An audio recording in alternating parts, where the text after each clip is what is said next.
If you're a seeker, maybe you have this question. It's a really hard one because you meditated for 10 years, you read all the books, you do yoga, you were vegan, you went to a spiritual retreat and nothing happened. You did not achieve the experience that you wanted. All that mooji talks about, all that Tony Parsons talks about, and Buddha and all the masters, and you're like, I've done everything that's on the book, the instruction manual, and nothing happened. So today in this video I'm going to talk about some factors that may be holding you back. So the first one is one example that an old master used to tell about is the water example, is that water only becomes steam when it's at 100 degrees. It may be 90, maybe 99, 99 and a half, but it's still water, it's not steam. So what does that mean? Is that it doesn't matter that you meditate 10 hours a day and you eat vegan food, but there's this 1% that's holding you back. Usually this 1%, it is like your weakest, your weak point, the weakest point in you. It's that thing that you don't like it, but you can't let it go. Like bad stuff, you just drop it. When one thing is like 100% bad, you drop it like this easily. But there are some bad stuff, some attachments that you have that it's bad, but you are getting something from that, like your identity. You may hate to be a competitive person, but you love when you won the last tournament and you became famous and people all around were praising you and saying how awesome you are. So that thing that you know that's making you suffer, but you are getting something good out of it, that's the biggest problem you have. I can say my personal story, it was relationship, love relationship. I always hated relationships, but I always were in one relationship because I hated the problems, the sufferings, the worrying, and the tension to get somebody, all that stage where you have to meet someone, you try to paint yourself like I'm an amazing person, I'm a good option, and all the process that sucks, that really sucks, that initial stage. You try to impress, it's not you, you try to project something that's not you.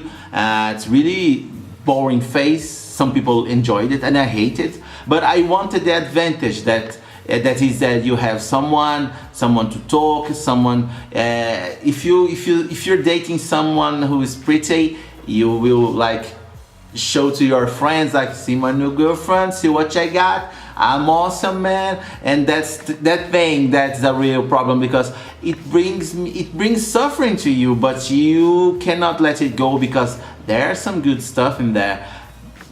Usually the last 1% is the part that you cannot let it go.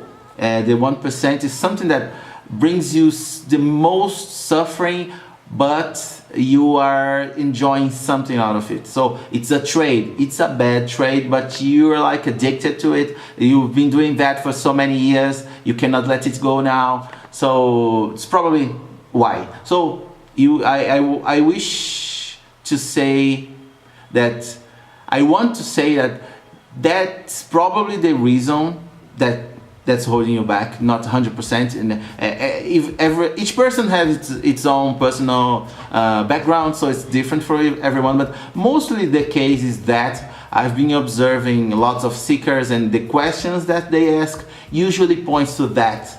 So maybe give it a shot.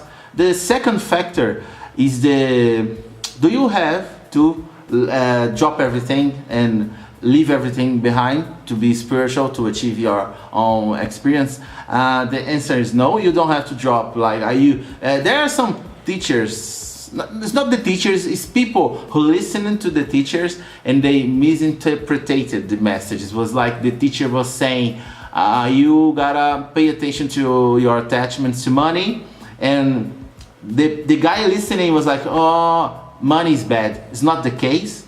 It's not money that is bad. Your attachment to the idea that money is bringing you happiness is bad. Your attachment to relationship to another person. You believe that you are like attached to sex or attached to having relationship. That's not the case. So you conclude that, okay, so I'm gonna be celibacy. I won't have sex anymore. I will give my money to the poor and achieve my enlightenment. This is not the case. The problem that old masters were talking about is that money is not the problem, sex is not the problem, having a partner is not the problem. The problem is your attachment to the idea that the happiness is coming from the partner. Why is that true?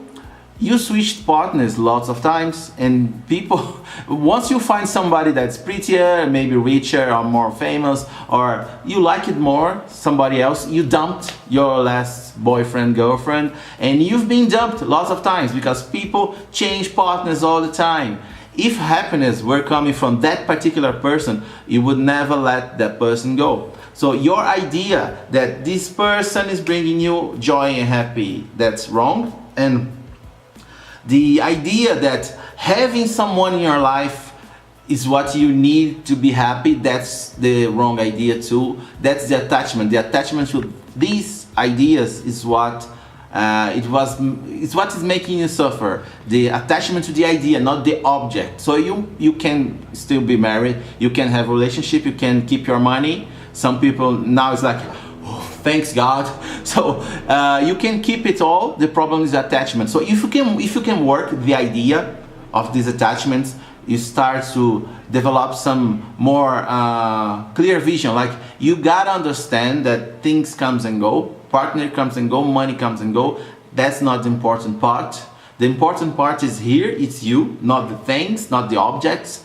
So if you start to see things from this perspective, your attachment will lose its power. You will begin to let it go, and that's the good thing. So you don't have to drop anything. I've seen so many times people really worried that do I have to stop having sex to be a seeker? No, it may be a problem, but it's not the problem. Even if you drop sex, but if you're still thinking about it, the attachment is here. Is going to be heavy on you. It won't move forward because of that. Try to meditate on those ideas. I will keep posting videos with this sort of thematics, and to try to clarify is really hard topic to talk about because each person have its own personal history background, so it's different for everyone. So if you have any questions, you can ask me on Skype or my YouTube channel or my Instagram account. The links are down in the description. Thanks for watching. See ya.